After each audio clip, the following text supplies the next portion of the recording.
Today, I'm unboxing a frame I've been excited to try, the 2025 Specialized Stumpjumper 15 alloy. In this video, I'm going to give you 3 solid reasons why this might be your next bike build, especially if you're looking for serious performance without spending carbon level money. And the great thing is, it's on sale right now, marked down from $22.99 to $14.99 for the frame and shock. Honestly, I have a hard time justifying most alloy frames that cost over $2,000, so at this sale price, I was way more than willing to give it a shot. Let's get into it.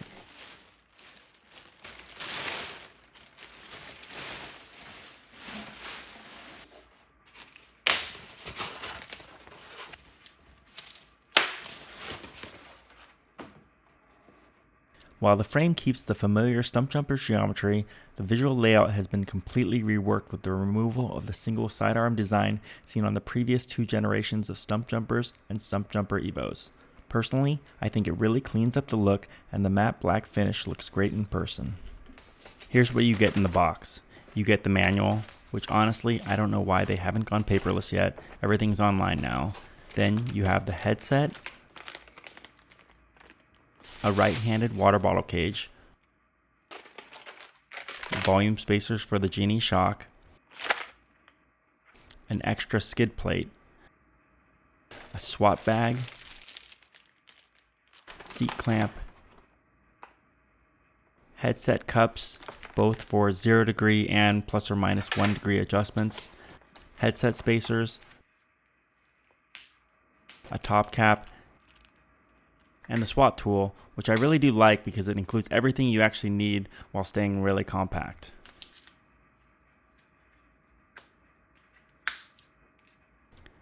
Let's get into the 3 reasons I think this should be your next new bike build.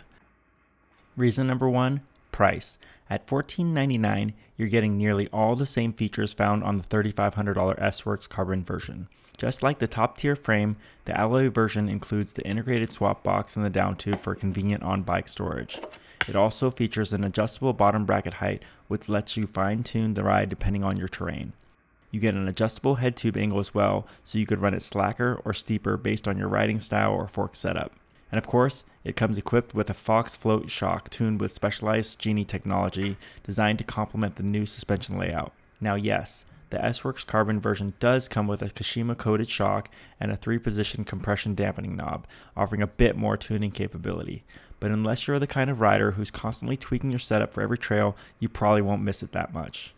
At this price point, you're saving a serious amount of money, which gives you a lot more room in your budget for high performance upgrades like a better fork, lighter wheels, or a premium drivetrain.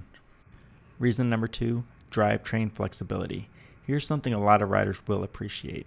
The Stumpjumper 15 alloy supports both mechanical and electronic drivetrains. Unlike the carbon version, which lacks internal cable routing for mechanical shifters and locks you into a SRAM wireless setup, the alloy version gives you the full flexibility.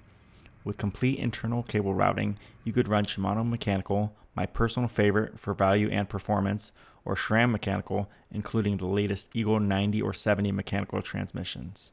And, of course, if you want to go full wireless, that's an option too.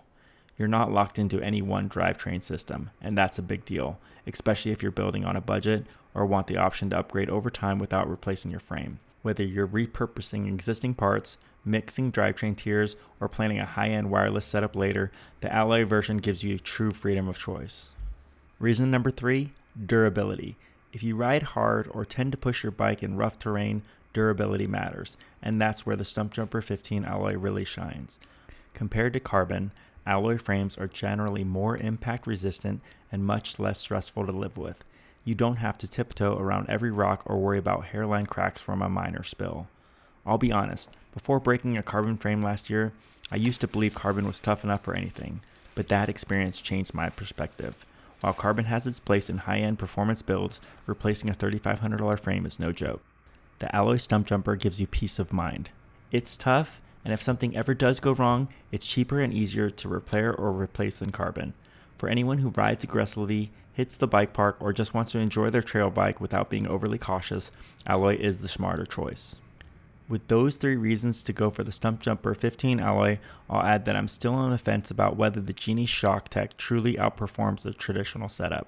It sounds great in theory, but I'll report back after a few solid rides to see how it actually feels on the trail.